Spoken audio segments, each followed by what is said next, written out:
kamu jangan terus-terusan. Nah itu ya. Ini spirit Islamnya salah nih. Iya, jadi itu yang kebablasan. Nah itu yang dikritik oleh Ibnu Taimiyah juga oleh Cak Nur.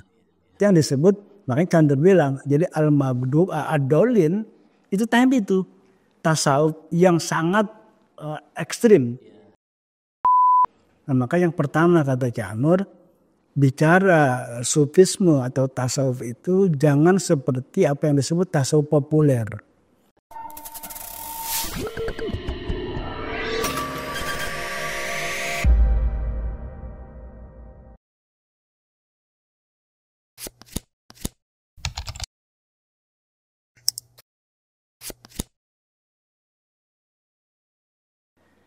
Bismillahirrahmanirrahim. Assalamualaikum warahmatullahi wabarakatuh. Teman-teman pemirsa podcast Cak Nur yang berbahagia, selamat datang di podcast Cak Nur. Ini adalah podcast yang diinisiasi dan dikembangkan oleh Nur Kholis Masjid Society dan didukung oleh Yayasan Wakaf Paramadina.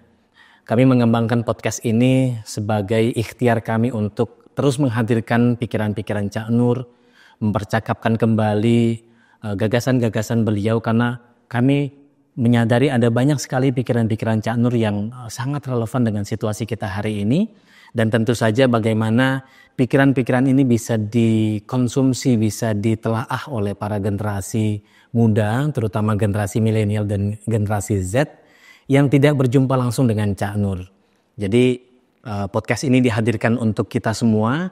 Jadi jangan lupa untuk like, share dan subscribe konten kanal ini agar konten-konten dari podcast Cak Nur ini bisa dinikmati oleh sebanyak mungkin orang. Nah, teman-teman sekalian, kami senang sekali bisa hadir kembali pada kesempatan ini, dan kali ini kita akan berbincang tentang gagasan sufisme dan neosufisme Cak Nur. Ini adalah satu gagasan yang banyak dielaborasi oleh Cak Nur di dalam karya-karyanya, dan kita akan berbincang dengan Kang Muhammad Wahyudin Hafiz. Untuk mengelaborasi topik ini. Kang Nafis ini adalah orang yang sangat dekat dengan Cak Nur. Saat ini menjadi ketua Nur Kholis Masjid Society. Beliau juga menulis buku tentang Cak Nur Sang Guru Bangsa, biografi Cak Nur Sang Guru Bangsa, dan saat ini mengajar di Universitas Paramadina. Kang Nafis, apa kabar hari ini? Alhamdulillah, jelas sehat. Sibuk hari ini saya lihat mengajar, terus mengelola pesantren dan menulis ya masih. Ya, alhamdulillah lancar jalan. Nah, Kang Nafis ini orang yang sangat dekat dengan Cak Nur. Jadi kalau kita bicara tentang topik ini, Kang Nafis adalah orang yang boleh dibilang meneruskan gagasan Cak Nur pada bidang sufisme ini dan pada bidang pendidikan. Nah, Kang Nafis, sebelum masuk ke tema tentang neosufisme Cak Nur, saya ingin kita ngulik sedikit ini tentang Kang Nafis ini kan orang yang boleh dibilang cukup dekat dengan Cak Nur. Dulu juga terlibat di dalam kegiatan dan penerbitan di Paramadina. Nah, sebetulnya kalau mau tahu kapan pertama kali mengenal Cak Nur dan bergabung dengan komunitas Paramadina? Ya, makasih Mas Rozi. Saya itu kenal Cak Nur secara pemikiran sejak masih di pesantren. Oke, ya. Saya lulus pesantren tahun 87, lalu saya diminta oleh Kiai alma mater saya untuk mengabdi setahun.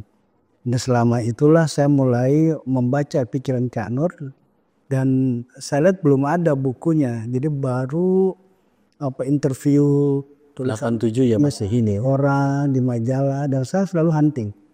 Cak Nur kan ke Indonesia kembali dari Chicago tahun 84. Jadi udah mulai banyak tuh wawancara segala macam, dan memang cukup mendalam pemikiran, dan membuat saya dan beberapa teman di pesantren tuh penasaran. Karena kita tahu Cak Nur alumni pesantren yang ada Gontor, ya. Dan kalau dalam bahasa sekarang mungkin Cak Nur itu melakukan semacam kontekstualisasi. Nah, maka setelah saya lulus di tahun 87, lalu saya ngabdi, 88 saya kuliah di IAIN Ciputat. Disitulah semester 1 saya cari yang namanya Nur Kholis Masjid itu. apa siapa dan di mana. Ketemulah di salah satu pengajiannya di LIPI bersama Martin van Vrenesen. Nah dari pertemuan langsung itulah memang betul Cak Nur itu bukan orang sembarangan, kira-kira gitu. Nah maka saya mengajukan diri minta beasiswa ke Yayasan Wakaf Paramadina untuk mengikuti setiap kajian di Pondok Indah. Alhamdulillah saya dipenuhi. Jadi setiap kajian Paramadina datang saya ke menemui Cak Nur dan diskusi di situ. Dan memang cukup banyak hal pas ketemu ya. Kalau selama ini kan banyak bacaannya aja. Pas ketemu itu memang mendapatkan konfirmasi dari ide-ide yang selama ini Cak Nur sampaikan. Misalnya Cak Nur itu 3 hal yang saya sangat terkesan dengan Cak Nur ya. Jadi pertama, kehidupannya sangat sederhana. Biasa seperti orang pada umumnya. Bukan seperti orang yang tinggi gitu. Padahal waktu itu besar. Sudah besar. Kan beliau menjadi pembaharu sejak lulus di IAIN sebelum ke Amerika lah. Ketika menulis artikel keharusan pembaharuan pemikiran Islam dan masalah integrasi umat itu. Tahun 70 kan. Nah jadi udah besar namanya. Tapi pas ketemu tuh biasa sekali menyapa, ngobrol, duduk bareng, ngopi bareng gitu. Tidak ada jarak gitu ya. Jadi kesederhanaan itu membuat semakin kuat dan percaya bahwa Cak Nur memang orang yang cukup berilmu. Yang kedua, kedalaman keilmuannya. Kedalaman keilmuannya itu sebetulnya dasarnya adalah pemikiran Islam klasik. Kayak fikih, usul fikih, tafsir-tafsir yang klasik itu. Menguasai. Iya, sangat menguasai. Misalnya Cak Nur sering mengatakan bahwa tasarruful imam ala ra'iyati manutun bil maslahah. Nah kan dulu saya belajar itu biasa aja di pesantren. Pas Cak Nur yang mengemukakan mengalami kontekstualisasi dengan persoalan politik kekuasaan di Indonesia. Menjadi iya ya gitu. Itu contohnya karena kedalaman itu. Ya, Cak Nur bukan hanya membaca teks tafsir maupun usul fikih dan sebagainya, tapi juga menghadirkan konteks sekaligus melakukan kontekstualisasi. Itu yang kedua, kedalaman pemikiran. Yang ketiga, integritas. Jadi Cak Nur mengatakan apa yang dilakukannya dan melakukan apa yang dikatakannya. Talk the walk and walk the talk. Itu yang saya dapat dari pertemuan perkenalan pertama. Makanya terus ya orang remaja bilang udah langsung jatuh cinta lah. Ini sama orang kayak Cak Nur. Sederhana tadi kan dalam ilmunya dan integritas tadi ya, orang yang punya integritas itu. Nah Kang Nafis, kita masuk ke topik kita soal neosufisme Cak Nur. Ini kan satu gagasan yang orang banyak di dalam risalah Cak Nur itu banyak dielaborasi soal ini. Nah, itu Cak Nur itu begitu dalam membahas tentang sufisme dan neosufisme dan dia berbeda. Nah, sebetulnya apakah orang seperti Cak Nur ini orang yang cukup concern pada ilmu tasawuf, katakan begitu? Sangat concern. Cuma memang sebagian besar orang banyak yang belum melihatnya. Kalau kita lihat di artikel-artikel klub kajian agama ya, yang sekarang sudah sebagian besar sudah jadi buku, itu Cak Nur cukup mendalam bicara soal spiritualisme Islam. Nah, tentu saja Cak Nur punya guru Profesor Fazlur Rahman. Iya. Fazlur Rahman merefer kepada Ibnu Taimiyah gitu, termasuk Imam Al-Ghazali pada saat melakukan satu pendamaian antara fikih dan tasawuf. Nah, Cak Nur mengelaborasi itu. Jadi Cak Nur misalnya di tulisan-tulisan awal tentang neosufisme itu, pertama mengutip Buya Hamka yang tasawuf modern itu. Lalu kemudian membandingkannya dengan Imam Ghazali, lalu kemudian melanjutkannya dengan ide-ide Ibnu Taimiyah dan muridnya Ibnu Taimiyah, Ibnu Qayyim al-Jauziyah. Intinya Cak Nur mengatakan bahwa tasawuf itu adalah aspek batini dalam memahami agama. Nah, aspek lahiri dalam memahami agama itu ada dalam fikih. Fikih. Nah sebagian besar nih orang Islam terutama di Indonesia juga, dan juga di dunia Muslim itu bersebelah kepada fikih saja. Jadi maka sedikit-sedikit fikih itu disebut oleh Cantur fikih oriented. Oke. Nah pada masa Cantur fikih itu udah selesai lah gitu ya. Nah sehingga pada saat orang bicara soal tasawuf itu kadang banyak orang yang masih menyalahkan. Tasawuf kan tradisi Hindu, Buddha segala macam. Ya semua agama punya aspek spiritualitas. Batin tadi ya. Iya, jadi bisa iya bisa enggak. Tapi kan Islam punya kekuatannya sendiri. Nah maka yang pertama kata Cak Nur, bicara sufisme atau tasawuf itu jangan seperti apa yang disebut tasawuf populer. Dia tidak belajar kitab, dia tidak memahami Islamic studies secara baik, dia hanya diberikan zikir-zikir tertentu. Sehingga intelektualnya nggak jalan. Nah itu yang di Turki kata Cak Nur itu dilarang karena apa? Karena itu proses pembodohan. Karena terlalu menekankan pada hanya zikir. Iya, zikir yang tanpa mengetahui filosofi dasarnya segala macam. Makanya orang seperti Ibnu Taimiyah melarang zikir yang cuma menyebut satu kata, misalnya Allah, Allah, ya Rahman, ya Rahman. Harus lengkap. Jadi la ilaha illallah, alhamdulillah. Jadi dua kata kan itu subhanallah. Dan itu ada hadisnya. Dikutip oleh Cak Nur di buku Islam Agama Peradaban. Gitu. Jadi betul-betul tasawuf itu dia menjadi pengimbang dari aspek lahiri yang ada dalam disiplin ilmu fikih. Nah maka buku Cak Nur di Islam Doktrin Peradaban itu kan Cak Nur begitu fasih menjelaskan tentang 4 disiplin ilmu itu. Iya. Disiplin ilmu fikih, kalam, tasawuf, falsafah. Gitu. Yang kata siapa Pak Fazlur Rahman pada saat Imam Al-Ghazali, kan Imam Al-Ghazali hidup pada abad ke-11. Hidup itu keempatnya itu berseteru. Fikih dengan kalam, dengan tasawuf, dengan falsafah. Karena waktu itu khalifah mendukung fikih, maka ilmu lain kalah.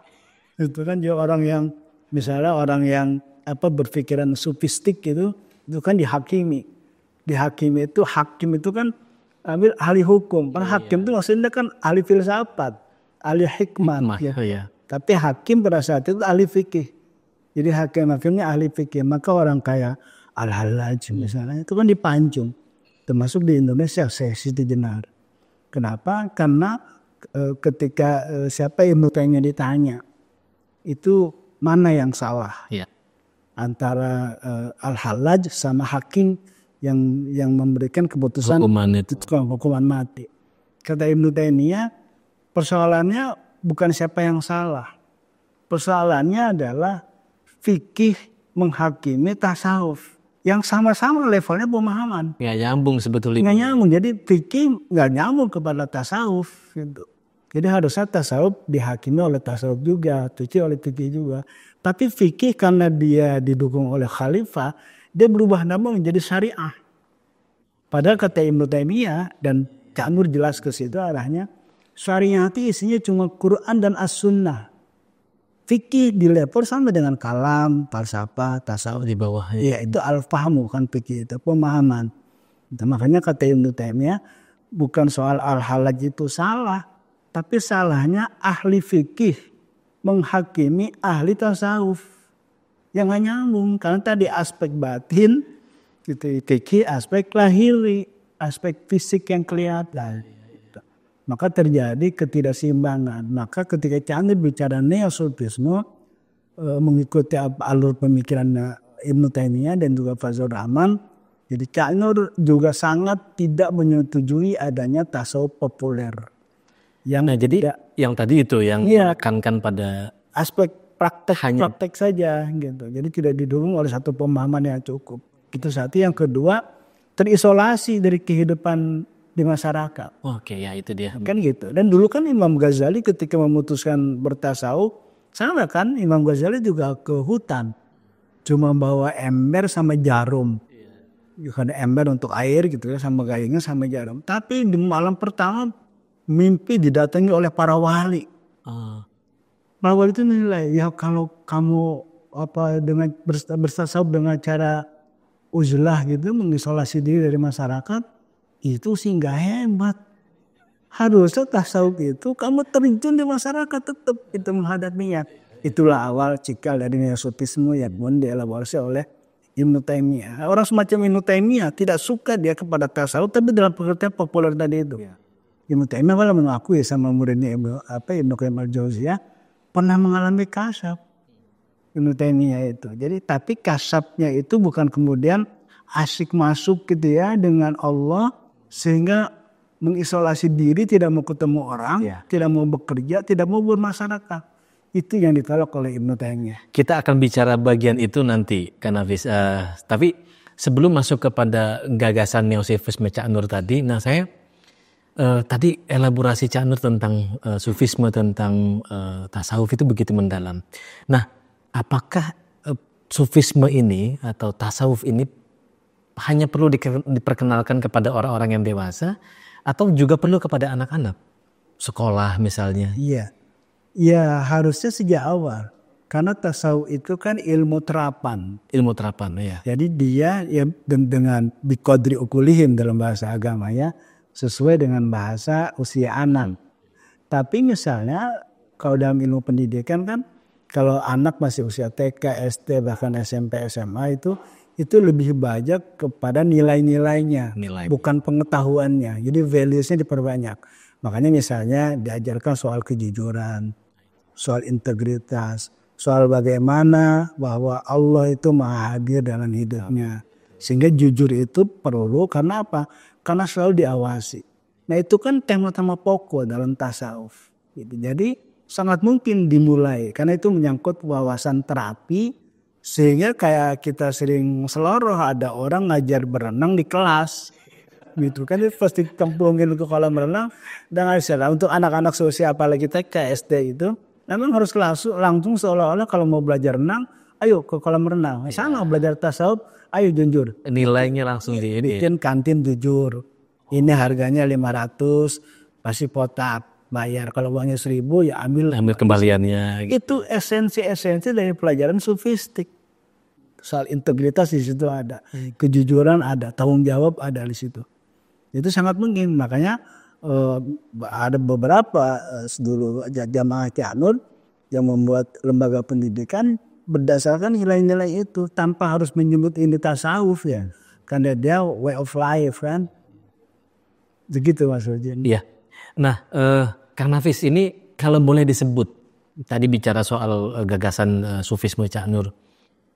Di dalam beberapa karya dia menulis itu dengan begitu baik. Itu kalau boleh disebut karya-karya apa saja yang supaya nanti pemirsa bisa cek itu langsung. Cak Nur itu jelang sakitnya itu pernah menulis cukup elaboratif di Klub Kajian Agama dalam makalah judulnya itu Cinta Ilahi dalam Meditasi Sufistik. Oke, iya. Itu saya banyak kutip beliau dan saya belum tahu apa sudah menjadi buku ya karya tulisan itu karena itu bagus sekali dan ada dua yang Cak Nur elaborasi yang Cak Nur menyebutnya Sufi Eropa. Oke. Nah, di Eropa itu ya yang Cak Nur bilang pertama ada René Guénon Prancis abad 20 ya. René Guénon itu pernah menulis buku yang dikutip oleh Cak Nur itu tentang the reign of quality and the science to the time. Jadi kekuasaan kualitas itu isyarat menuju kiamat. Kira-kira itu René Guénon. Dan René Guénon kan kemudian berislam, berubah nama menjadi Abdul Wahid Yahya. Iya. Itu René Guénon. Dan di situ dia menceritakan bahwa di negara terutama Amerika Eropa yang dikutip oleh buku itu selalu sekarang itu seolah-olah kebahagiaan, kekuasaan itu ada pada benda-benda. Materialistik. Iya, gedung di New York, gedung tinggi-tinggi segala macam. Padahal secara spiritual itu mereka sedang mengalami apa yang disebut krisis. Oke. Krisis spiritual gitu. Nah itu diinikan oleh Cak Nur dielaborasi sehingga dari situ yang bisa menjawab hal kekeringan tadi itu bukan soal materi. bukan soal gedung, bukan soal kekayaan, tapi soal kehadiran Tuhan dalam hidupnya. Maka di situ menjadi penting apa yang disebut tadi neosutisme. Jadi Cak Nur mengarah ke situ. Itu yang pertama. Yang kedua, filsuf dan sufi Inggris, Martin Lings. Martin Lings. Sering sekali kita mendengar kan. Dan itu berubah nama Martin Lings setelah berislam namanya Abu Bakar Syirajuddin. Iya. Dan itu menulis buku menarik. Itu yang Cak Nur elaborasi. The 11 Hour, jam 11 ya. The Spiritual Crisis of the Modern World in the Light of Tradition and Prophecy.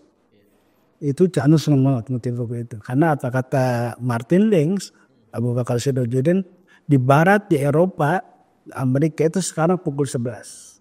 Oke. Kenapa pukul 11? Kalau kita hidup pukul 11 sih udah mulai ngantuk kita nanti.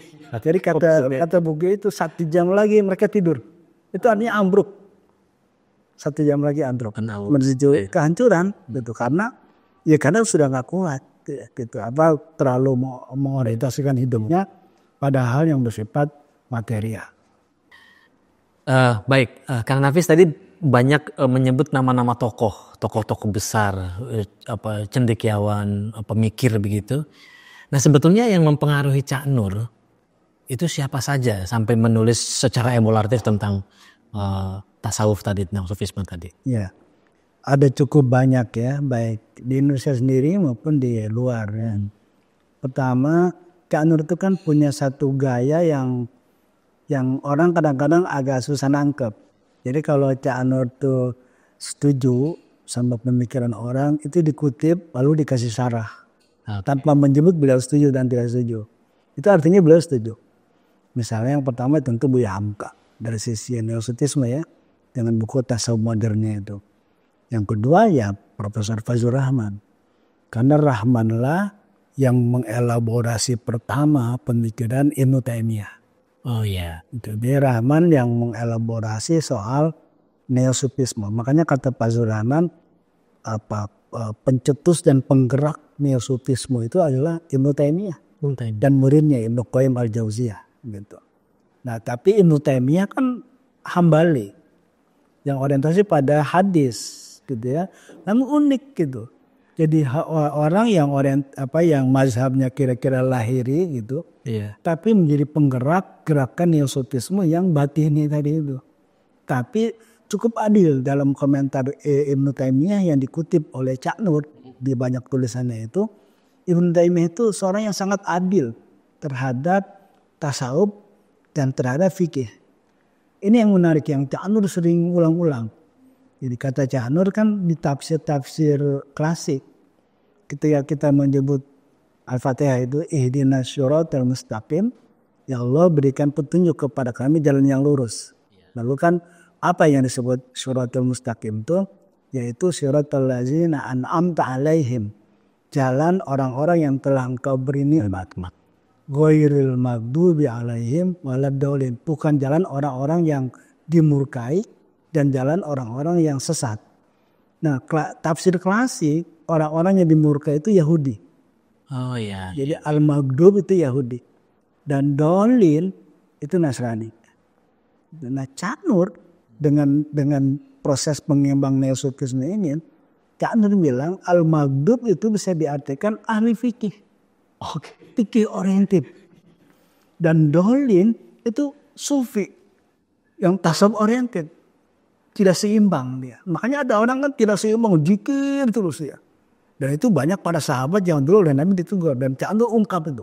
Salah satunya ada beberapa. Salah satunya yang bisa diungkap itu ada namanya sahabat namanya Utsman bin Maz'un. Seorang kaya raya tapi masuk Islam agak belakangan. Setelah jatuh cinta pada Islam dengan Nabi dia berislam. Itu dia beli rumah, kerjanya itu zikir. Siang puasa, malam zikir terus-terusan. Lama-lama istrinya komplain kan. Iya. Istrinya dalam hadis namanya Haulah. Datang ke Nabi, ke istri Nabi, lu cerita dibawa ke Nabi oleh istri Nabi itu. Kenapa? Kamu kemurung gitu. Kamu kan orang paling kaya di kelompok Quraisy ini. Suami paling kaya. Ya tapi aku gak dapat apa-apa sekarang gara-gara suamiku berislam. Loh kenapa?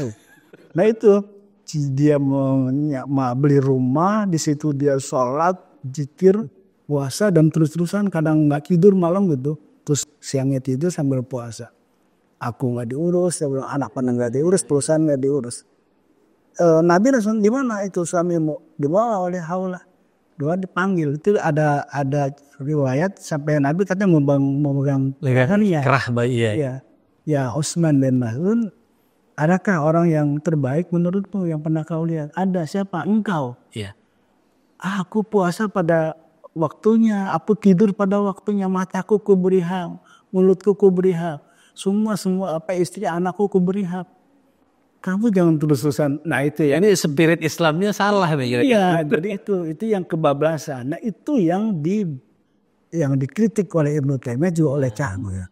Itu yang disebut, makanya Ca'nur bilang, jadi al-mabdub ad-dolin itu tadi itu tasawuf yang sangat ekstrim.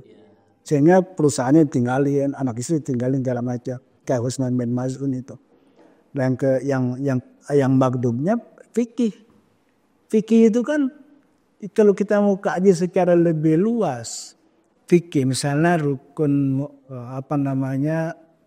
orang yang batal wudu. Iya. Saya sudah wudu. Sementara lagi qomat. Terus saya marah-marah. Kan wudu saya nggak batal. Kecuali saya kentut gitu kan aja. Yang sifatnya fisik. Nah itu yang disebut fikih oriented. Harusnya menggabungkan dengan aspek batini.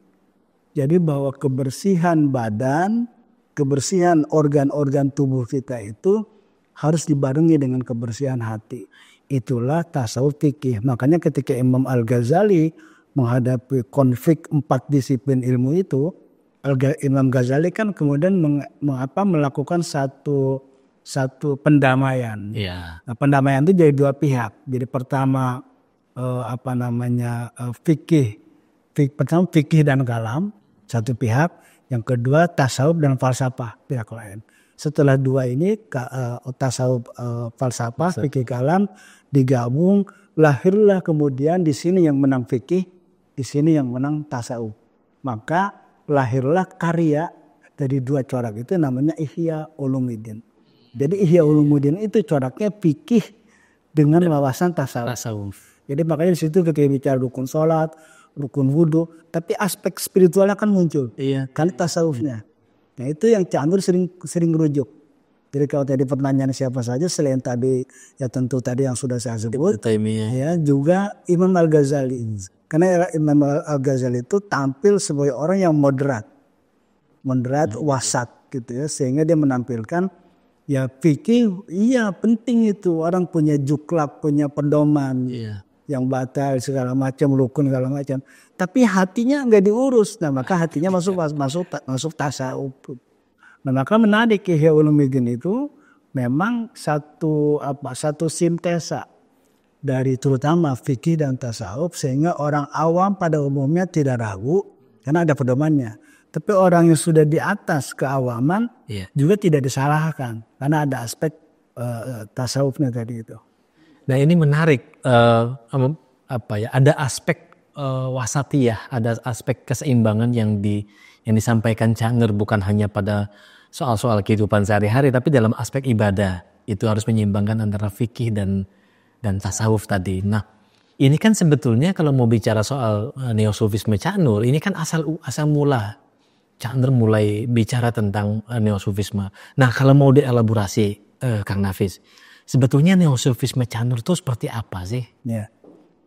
Neosufisme Ca'nur kalau kita rumuskan secara sederhana adalah tasawuf yang berdasarkan Al-Quran dan As-Sunnah dengan tidak menghilangkan atau meniadakan aspek aktivitas sosial.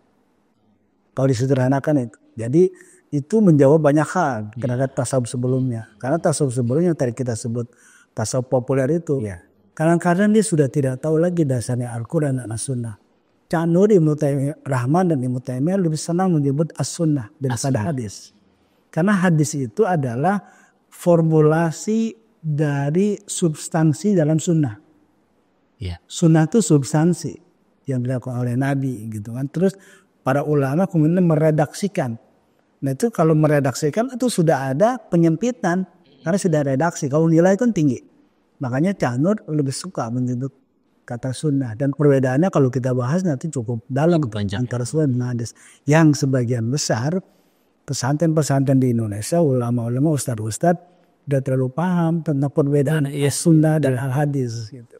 Nah jadi itu ketika saya sederhanakan sufisme seperti itu tadi, jadi pertama dasarnya harus clear.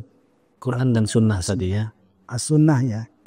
Yang kedua, tidak boleh menghilangkan atau menutup aktivitas sosialnya. Gitu. Nah, karena itu ketika tadi kita singgung di awal soal uzlah misalnya. Uzlah ya. Jadi uzlah itu adalah satu waktu tempat untuk untuk menenangkan diri, untuk menjernihkan pikiran kita yang tidak lama lalu kena aktif lagi. Oke. Maka orang kayak Ibnu Taimiyah tidak menolak uzlah, tidak menolak dan menerima kasab. Karena kata Ibnu Taimiyah yang dikutip oleh Cak Nur, kasab itu kan penyingkapan nilai-nilai ilahiyah. Iya. Itu justru disepadankan dengan karya-karya intelektual. Oke. Jadi hasilnya adalah itu. Hasilnya adalah ilmu. Dari kasab itu bukan lalu kemudian dia merasa maksum, merasa kemudian dia harus jadi ini jadi itu, sehingga seperti mursyid-mursyid yang paliatif pada umumnya ya, kan ada mursyid yang paliatif. Jangan salah dalam sejarah, jangankan mursyid yang wali aja banyak yang dicabut SK-nya oleh Allah. Gitu. Iya, kalau dari sejarah jadi Islam tuh sangat asik gitu. Kalau ada orang udah ini itu kalau keterlaluan kelihatan aneh, enggak benar.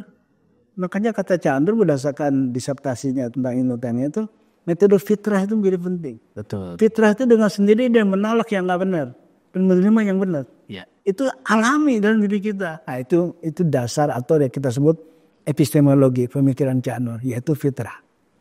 Begitu. Nah, tadi menyinggung soal uzlah, Kang Nafis. Nah ini menarik karena uzlah itu biasanya dalam tasawuf tradisional lah kalau kita sebut begitu ya.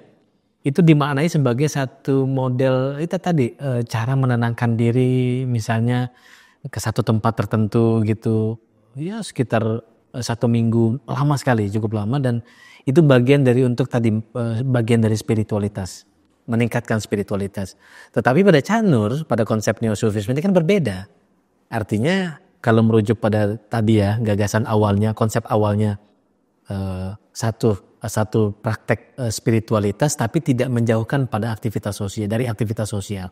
Nah, ini kan berbeda nih dengan ini. Nah ini gimana elaborasinya konsep uzlah itu? Ya, jadi uzlah itu sebetulnya kan meninggalkan hal-hal yang bersifat keramaian. Iya. Sesaat saja ya. Untuk mengembalikan potensi fitrahnya sehingga berpikir menjadi jernih. Betul. Mendapatkan inovasi-inovasi. Jadi bukan dalam pengertian apalagi terus-menerus ya. Rasulullah Muhammad kata Pak Zurangan ketika di Gua Hiro lalu mendapatkan wahyu dari Allah dan nggak pernah kembali lagi ke Gua Hiro. Langsung ke masyarakat. Aku turun gitu.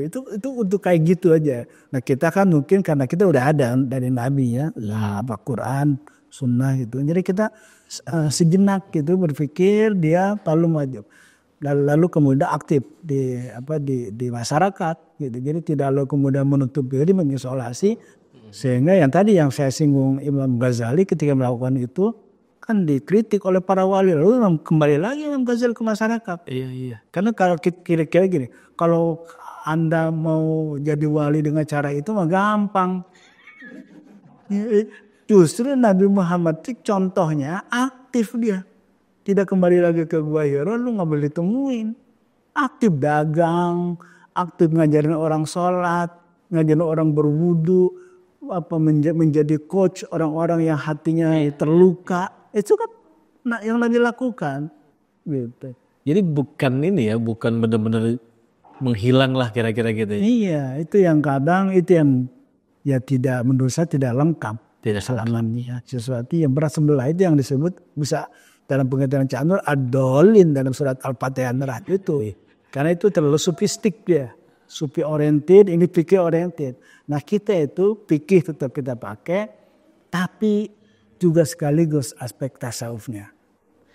Nah, selain konsep uzlah ini kan ada satu lagi yang cukup lekat dengan spiritualitas atau tasawuf itu soal zuhud. Nah, bagaimana Cak Nur mengkonsepsi soal zuhud ini? Kan nanti di dalamnya nanti ada praktik seperti zikir, istighfar dan lain sebagainya. Bagaimana Kang Nafis? Ya, ada dua hal yang saya ingat betul dan juga ada dalam beberapa tulisannya yang Cak Nur sering sampaikan soal zuhud itu. Pertama, Cak Nur sering sekali mengutip hadis khairuz zuhdi ikhfa'uz zuhdi. Jadi sebaik-baiknya zuhud adalah zuhud yang disembunyikan. Oke. Jangan dimunculkan. Jangan dimunculkan, dipamerkan. Itu adalah zuhud. Ceritanya sering tuh kalau kita ikut pengajian para Madinah itu dulu dengan Jemur. Jadi ada santri bertamu ke rumah kiainya hari Senin. Disediain kopi sama kiainya, goreng pisang. Santrinya kan diam aja. Kenapa kamu? Ayo coba dibakam sama kiainya. Maaf kiai, saya sedang puasa. Apa kata kiainya? Buka kamu. Jangan pamer kesucian di depan saya. Itu contoh khairuz zuhdi ikhfa'uz zuhdi. Jadi dan itu jangan lakukan. Iya. Jangan lakukan. Itu dulu pernah kita diskusi di Pala Madinah Pondok Indah itu. Ada ibu-ibu dosen saya di UIAIN dulu itu. Setelah selesai jam 5, Cak Nur langsung masuk ruangan. Lalu ada ibu itu dosen saya bilang, tuh Cak Nur Pak, kan pantasnya Cak Nur tuh sholat bareng sama kita jadi imam. Ya itulah Cak Nur kan khairuz zuhdi ikhfa'uz zuhdi. Bukan berarti Cak Nur nggak sholat. Iya. Itu banyak orang yang menuduh. Tidak kurang misalnya ini masih bicara yang pertama ya, kan nanti saya bilang yang kedua. Tidak kurang waktu Cak Nur habis menghadiri seminar di tim yang Cak Nur diadili itu oleh kelompoknya Ridwan Saidi segala macam. Tiba-tiba kalau nggak salah datang waktu maghrib dan Cak Nur sholat di situ. Ya. Nah terus Ridwan Saidi itu ngomong ini yang cerita Cak Nur. Alhamdulillah Cak Nur masih sholat walaupun nggak wudhu. Walaupun nggak wudhu. Kata Cak Nur, tapi saya dari rumah udah punya wudhu. Jadi wudhunya udah di rumah udah wudhu. Itu contoh aja. Cak Nur senyum-senyum aja. Nggak apa-apa. Jadi itu jadi khairuz zuhdi ikhfa'uz zuhdi. Jadi Cak Nur memang sembunyikan.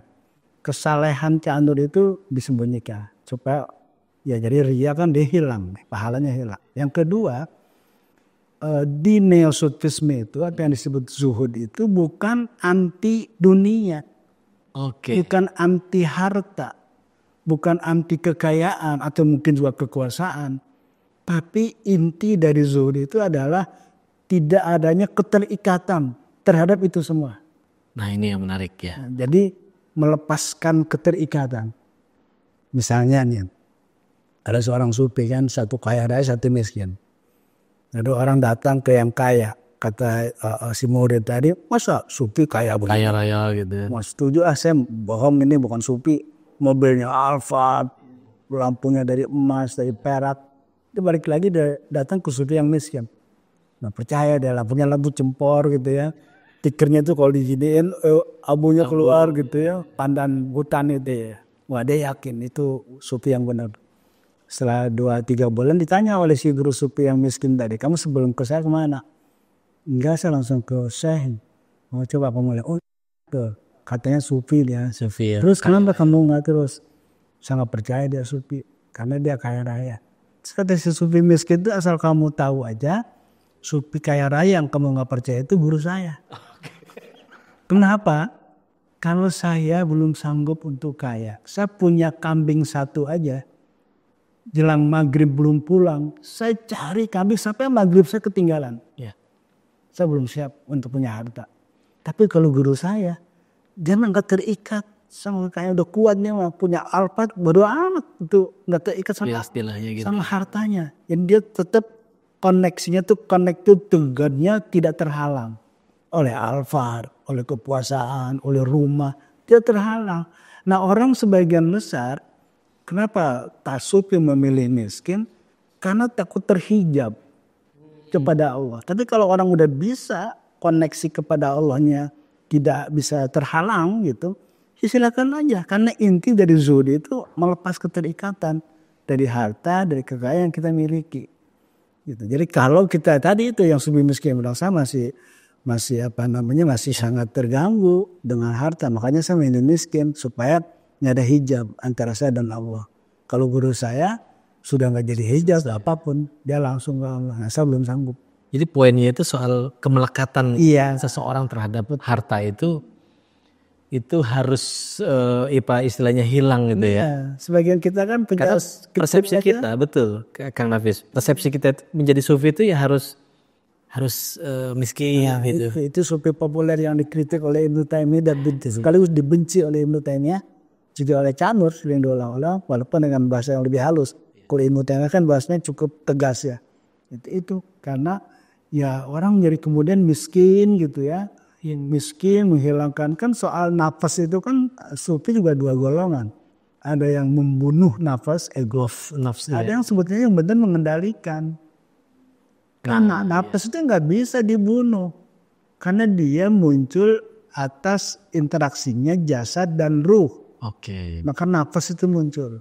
Nafas itu fasilitas dari Allah. Kalau tidak dilatih, tidak dididik, dia berada pada yang disebut an-nafsul ammaratun bisu, cenderung pada keburukan.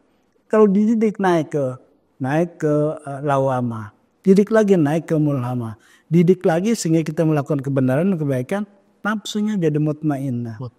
Nah kalau terus menerus ke rodiyah, mardiyah, terakhir kamilah. Nah jadi neosufisme adalah mengendalikan nafsu itu. Nafsu tadi jangan kalau dibunuh kita bagaimana menolong orang. Kalau kita membunuh nafsu, saya diundang ke sini untuk ngomong kalian, saya udah nggak mau. Karena nggak mau berbagi tadi nggak mau. Akhirnya itu pergi sendiri aja. Kufutan nggak mau ketemu orang, nggak mau kemana-mana, karena hilang. Tapi kalau dikelola, dikendalikan, ada di nafsu mutmainnah itu tadi. Kebaikan, kebenaran yang kita lakukan menempatkan nafsu kita, ego kita pada ego mutmainnah. Nafsu kan kalau dalam bahasa kita ego, diri, self atau ego itu. Ya, Kang Nafis, namanya sufisme atau tasawuf itu kan sangat dekat dengan tarekat yang terinstitusi. Cak Nur pernah bicara soal ini nggak? Atau konsepsi Cak Nur soal ini? Cak Nur di buku Islam Agama Peradaban itu secara khusus menulis satu bagian tentang tarekat. Oke. Jadi Cak Nur bilang tarekat adalah suatu proses pelembagaan dari tasawuf. Itu artinya tidak harus. Makanya ada orang bilang tasawuf yes, tarekat no. Mau itu bisa betul. Bisa.